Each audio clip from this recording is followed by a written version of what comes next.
Hey everyone, my name is Chris. This is just one in a series of videos in which we're going to walk through the complete creation of a GA4 account from tracking code placement all the way to dashboard creation. This project is for Maui Humane Society. As you can see, in exchange for my services on this project, they've allowed me to share tutorials like this one in which we walk through all the various steps involved with creation of a GA4 account and a property. This one is all about the settings of GA4. We're going to do an audit of those settings. When you open a new GA4 account or a property, it's not ready. There's going to be some things that are going to need to be adjusted. It's a little bit off kilter. And once we make updates to all these various components within the platform, it will have a good foundation from which to measure all of our activity on our websites, our apps, etc. Just like any other project that I've got, we're going to write everything down for this one. So if we don't write it down, it doesn't exist. The link that you see right here is a link to the documentation for Maui Humane Society. I've also prepared a separate document for you, so you'll have that. They're basically a replica of one another. As I go forward during this video, I'm going to start to complete some of the components within the Maui documentation, but you'll also have this blank document that you can access at any point. Again, the reason we document is because if we don't write it down, it doesn't exist. For you agencies and consultants out there, just know that this documentation is a product. For those who are not an agency, if you're doing this on your own within an organization, this document is an asset that you'll want to hang on to. Okay, and so real quick, the documentation that we're going to do for Maui is right here for the Maui Humane Society. We'll talk through each one of these tabs in subsequent videos, essentially. But we're going to focus on this config audit tab for now. Now, this document is basically replicated over here for you. Again, I'll show you the link once more. It's the same thing. I make sure that this is updated all the time. So every time that Google makes an update, I make sure the documentation is updated as well. But every one of these tabs is going to walk you through the process of producing a good foundation for your GA4 account. There's several tabs in here. The one tab you're going to really want to pay attention to is this how to use this document tab. So you'll find that as well. Okay, so let's go back to ours here. One of the first things we're going to want to do is make sure that we understand what we're looking at within this document. So there are several components that we are going to review within this tutorial. Every one of those has a description right here written down. And then in this column, you're going to see kind of a breadcrumb navigation or some wayfinding tools to kind of help you find where this thing is within GA4. All right. As we go through down this checklist, we'll make sure that we update the status to whatever we want to update it to. Hopefully we'll see a lot of green in this column once we're done here. Okay, so the setup looks a little like this. This is kind of another version of the checklist I just provided you or showed you. But again, there are a number of different components that we're going to want to go in and update here for the website. Okay, so let's take a look. The first one here is the GA4 property data stream. Now you can see that data stream ID right there. The description here, does this account have a GA4 property and web stream to measure website performance? Thankfully it does. So the way that we're going to do this is we're going to access this account. We're going to go into the admin section. This is where all of these settings are located. And under data collection and modification, we'll see data streams. Now, if you haven't done this before, you can create a new property and you'll want to create a new data stream. Most of us are doing this for websites. This is a web property, but you can also create data streams for iOS and Android apps. If I select my data stream right here, there's my measurement ID. So I can copy that and make a note of it. And this one is complete. This next step, I'm just going to pop in the note there for that. This next step involves making sure that our tracking code is placed. Now, the thing that I'm going to recommend here is that we are placing it with Tag Manager. Google Tag Manager is a separate tool within the Google Analytics suite that allows us to place tags. There's going to be another video on Tag Manager.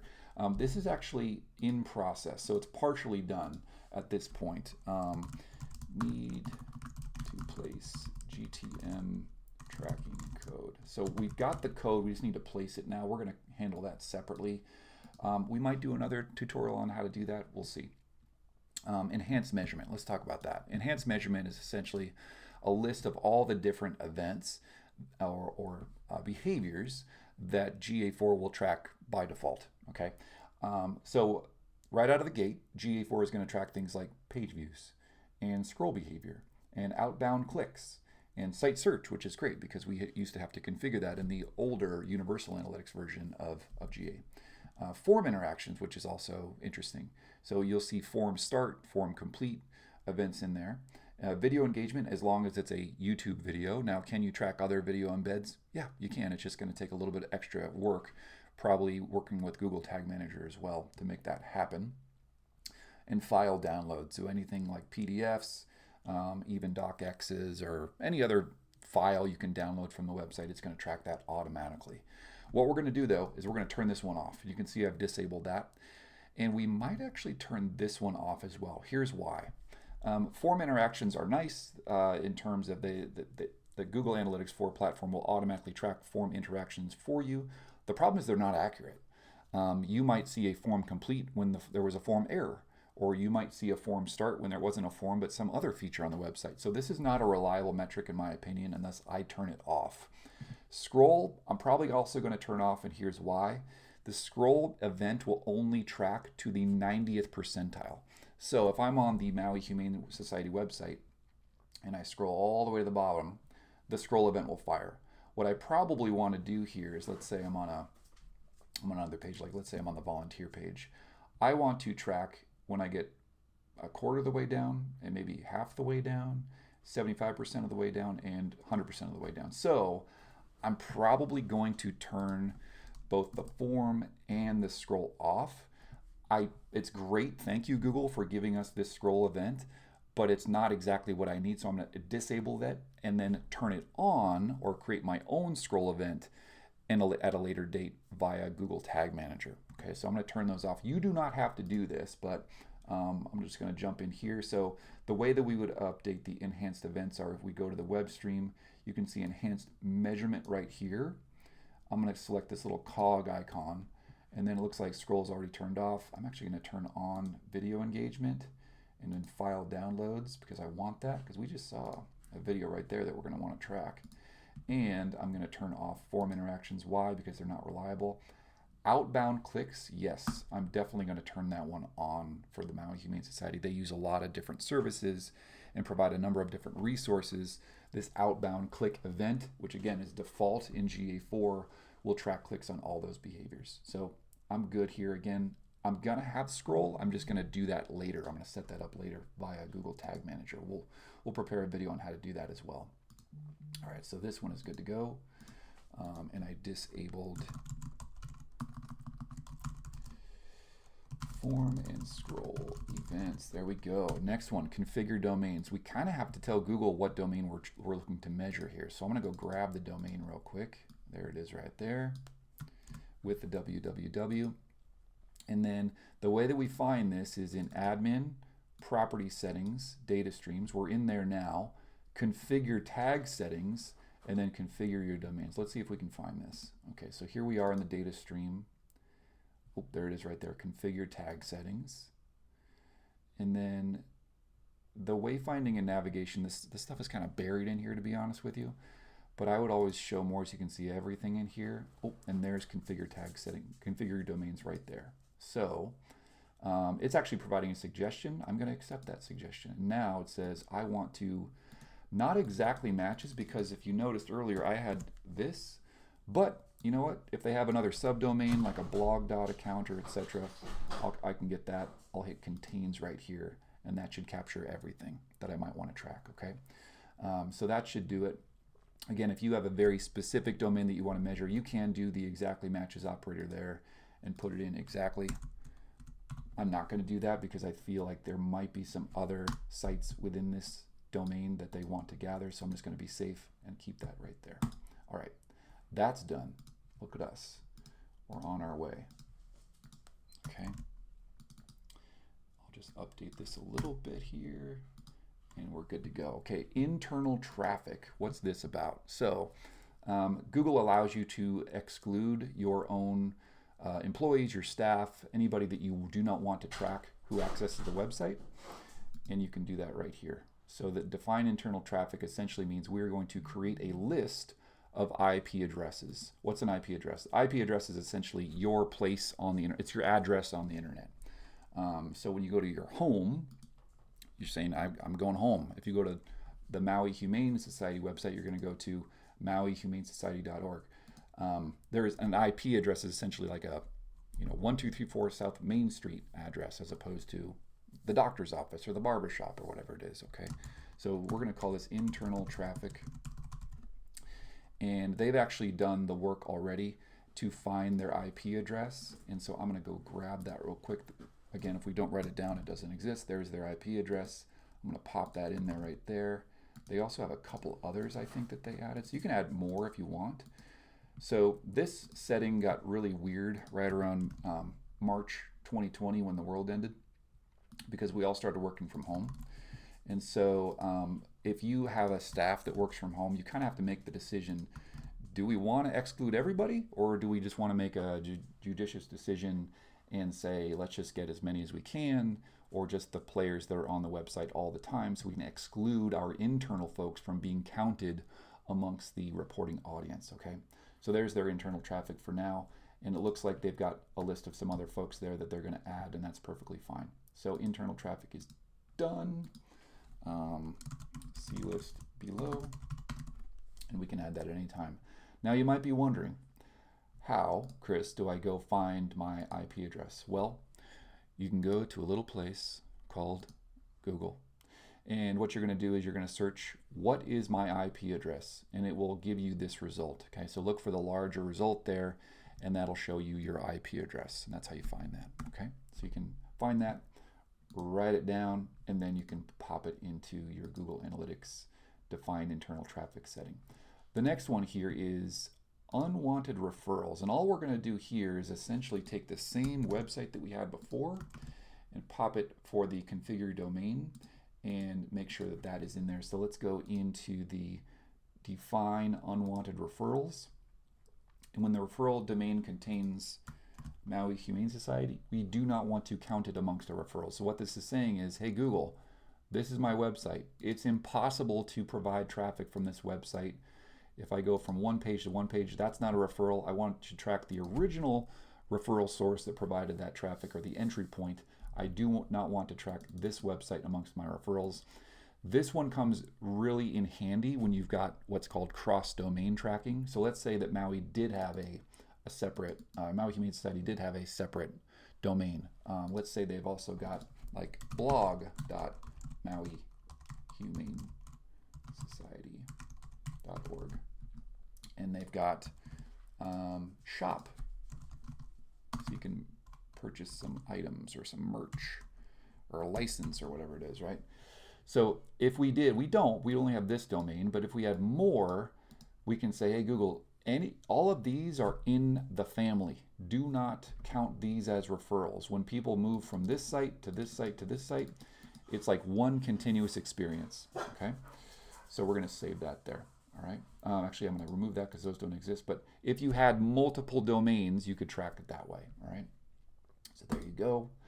We are complete there. This next one's interesting, and here's why. Let's open this up. This next one is adjust session timeout. So you can see the session timeouts right here. We're going to jump in there. So here's the deal. The session timeout is set to 30 minutes. That basically means that your sessions or visitor visits can only last a maximum of 30 minutes. Okay, so it's probably unlikely, but there may be a few people that hang out for longer than that. In this case, what we're going to want to do is actually change the setting like so. We're going to move it from 30 minutes to the maximum that Google allows. Why would we do this? It's almost inconceivable that someone would be on the website for 7 hours and 55 minutes, but we don't care. We're going to do it anyway. Here's why. Let's say that our setting is, our timeout, session timeout is set to 30 minutes, okay? At the 30-minute mark, or 30-minute and 1 second mark, we have a visit. And let's say the source of that initial visit is email, and the landing page is the volunteer page. Great. All right, let's say they get past that 30-minute mark, and they go to 35 minutes or so. At that point, once they reach this threshold right here at the initial 30-minute timeout, The source is, I don't know. And the landing page is not quite sure. So if you see a lot of not set for your source detail or not set as your landing page value, that's why. That's one of the reasons why, at least. There's several other reasons why you could have not set as values for source and landing pages, or just see not set as a value throughout your reporting. But we want to boost this up to the maximum just in case we have visitors that are on the website for a while, past the hour mark, past the 90-minute mark.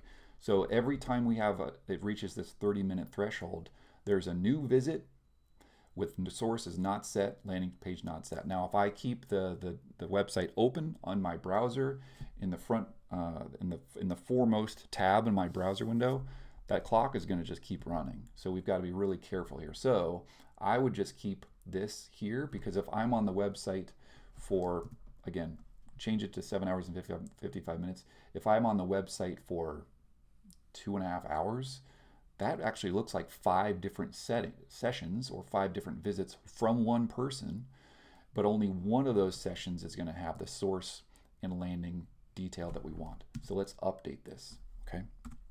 Here we go. So the hours is 7, just max it out. There we go. I'm not going to change this. This is engaged session, so you can actually choose what your engaged session looks like. Engaged session, you're going to see an event called user_engagement in GA4. That is dictated by this value.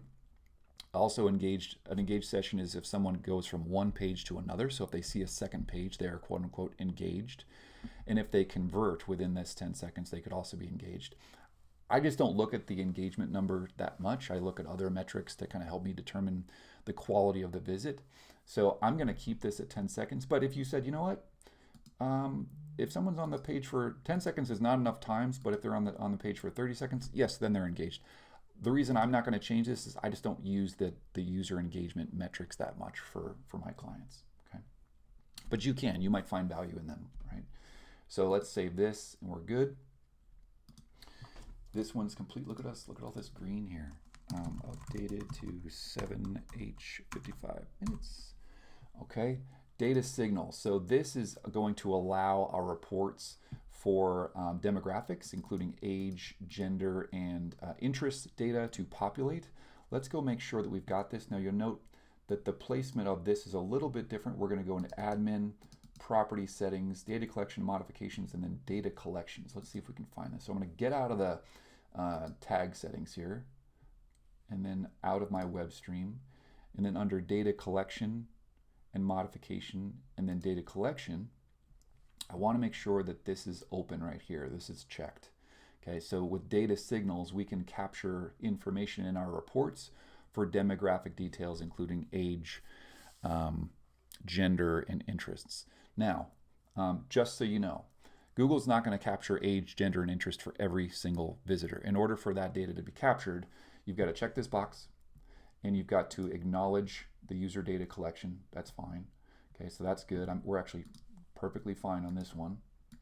But the reason that Google's not going to capture this for everybody, even if this button is checked and this user acknowledgement is done, you see the green check mark here, is because Google doesn't have information for everybody. In order for Google to access information about a user, that user must have provided Google permission to access their demographic detail and be logged into Google while they're accessing your website. Okay, and so I found that the folks that we've got information, demographic information for age, gender, interests, is probably between 10 and 15% of your entire audience. So you can utilize this data, you can populate these reports for demographics, etc. Just maybe they're not the most reliable, just knowing that, okay? All right, the next piece here is super important. This is data retention. Data retention is essentially how long are we going to keep your data? Right here under data retention, it's currently set to 2 months. We're going to change this right now to the maximum, which is 14 months. The maximum is larger for paid Google accounts.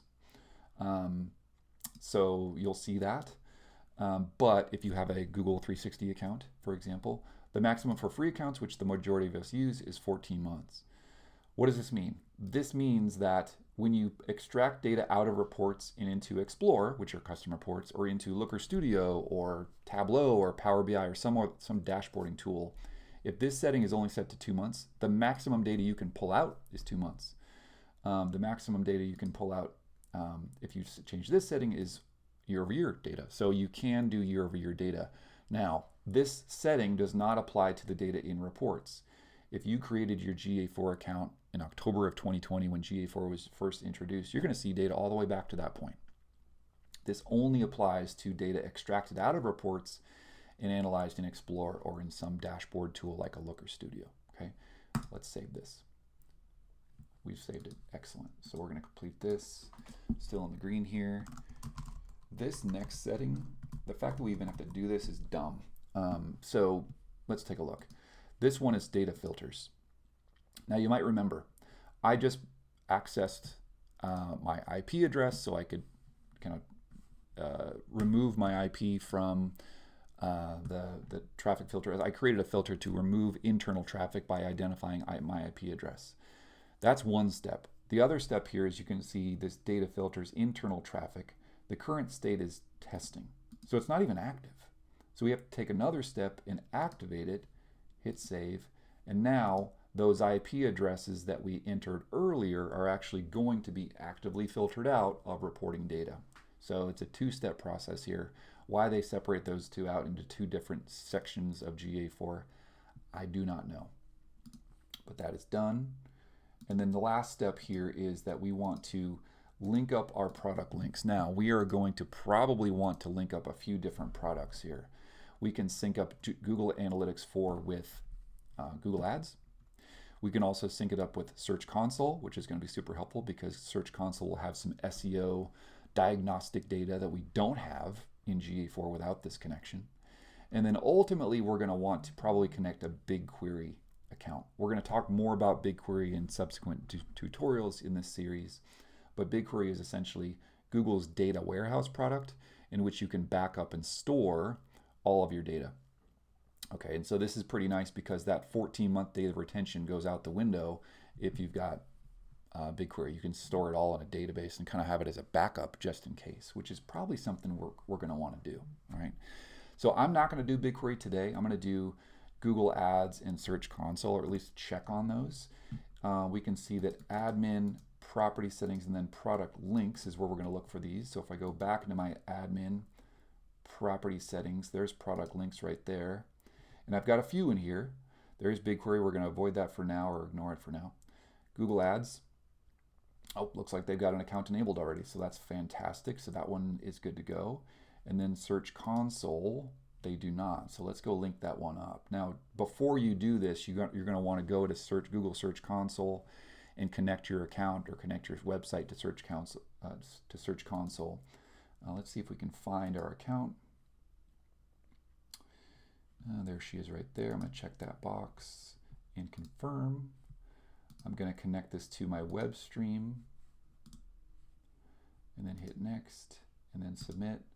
And now the link is created and we can finally get this done here. So that looks good. Now, because I've created this connection in reports, we should see a Search Console report available to us here. So later on, we're probably going to see a Search Console report available. We don't see it just yet. Let me see if I can refresh.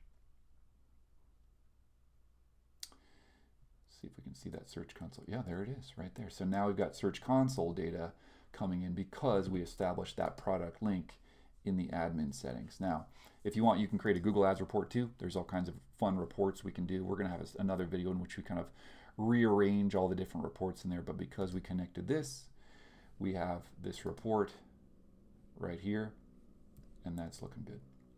Okay, so at this point, we're almost all the way good here. We did Google Ads. You can hear my dog in the background. Search Console, done. Need BigQuery. So you know what? I'm actually going to make this one partial too because we didn't do BigQuery. So pretty good. We're not all in the green. That's not bad for first go around.